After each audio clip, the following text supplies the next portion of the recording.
عايزكم تعدوا معايا شوية حاجات حصلت في ال 48 ساعة الأخيرة، ونشوف هنطلع من الكلام ده بإيه. أولا، في لعيب اسمه نوفل الزرهوني بيلعب جناح في نادي الرجاء المغربي. الراجل ده فجأة اتغيب عن التدريبات وانقطع اتصاله بالنادي بسبب مستحقات مالية متأخرة. النادي حس إن في حاجة غريبة وخافوا لا يفسخ التعاقد من طرف واحد، فحطوا له 100 ألف دولار من مستحقاته في حسابه. فلما فشلت الخطة، اللعيب راح مقدم شهادة إنه متضرر نفسيا وعايز يفسخ عقده. لما كل الحيل فشلت، اكتشفوا ان الزمالك محرض اللعيب على ناديه، وقالوا له روح خلص نفسك وتعالى وهنديك 700 ألف دولار في الموسم. ثانيا، كونراد مشلاك لاعب بولندي معار من نادي أحد السعودي للزمالك. كونراد عقده 1,800,000 ألف دولار في نادي أحد. محمد الجهني رئيس النادي خدمة للزمالك تحمل 600 ألف دولار، واللاعب تنازل عن 500 ألف دولار. يبقى 700 ألف دولار وقعوا بيهم عقد إعارة لمدة موسم لنادي الزمالك. الزمالك ما دفعش لكونراد غير 70 ألف دولار، وعايزين يقطعوا الإعارة ويرجعوا اللعيب من غير ما ياخد مستحقاته.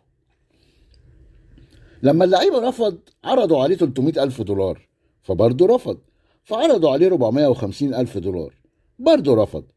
فقرر نادي الزمالك بدل ما يديله فلوسه كلها، أحالوه للتمرين منفردا عشان يضغطوا عليه ويوافق. وطلع محمد الجهني رئيس نادي أحد في مداخلة مع محمد شبانة وقال بالحرف الواحد: أنا كرهت الكورة بسبب نادي الزمالك. قبل ماتش السوبر الأفريقي كانوا بيكلموني 100 مرة في اليوم عشان كونراد يلحق يلعب الماتش. وبعد الماتش قال إيه؟ اكتشفوا إن فلوسه كتير. الموضوع سهل وبسيط جدا. عايز تلغي الإعارة أنا ما عنديش مانع، بس ادي اللعيب مستحقاته. ثالثا، محمد البنيان لاعب القادسية الكويتي قال إن الزمالك اتفق معاه إنه يلعب ماتش اعتزاله مقابل التذاكر وسفر وسكن، وكان الاتفاق على 25 فرد. في المطار فوجئوا ب50 فرد نازل من الطيارة، وده عمل ارتباك كبير وتكلفة عالية عليهم. وقبل المباراة اللعيبة بتوع الزمالك رفضوا يلعبوا إلا لما ياخدوا فلوس زيادة. وقال البنيان إن الشيخ طلال عشان ينقذ ماتش اعتزالي دفع لهم اللي هم عايزينه في أسوأ موقف انتهازي في تاريخ الرياضة.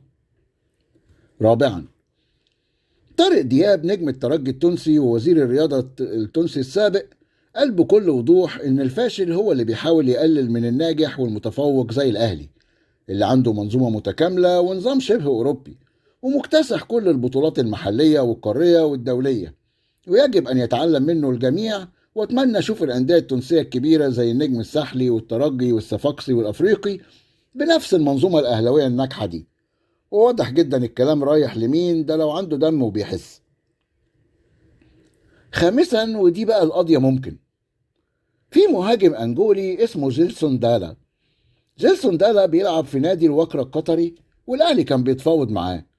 الزمالك دخل في الصفقة وعايز ياخد اللاعب بس بدون مقابل، شحاتة رسمي ونظام حسنة ونسيدك، وطلب ياخد اللاعب إعارة 6 شهور.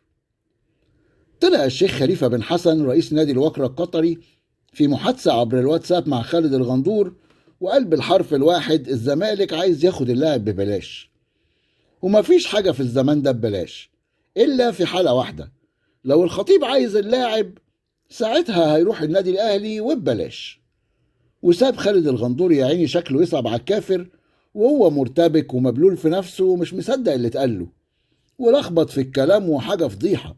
ونبي خشوا اتفرجوا على الفيديو ده، لذيذ جدا. وبعد ده كله عندي سؤالين للزملكاوية: هل يا ترى لسه مصدقين ان شعبية الزمالك اكبر من الاهلي في الخليج؟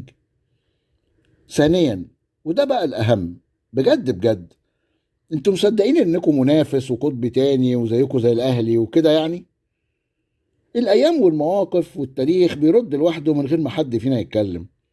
وكل يوم عندكم فضيحة جديدة، وكل حكاية تؤكد ان لا عندكم قيم ولا مبادئ ولا التزام ولا سمعة طيبة.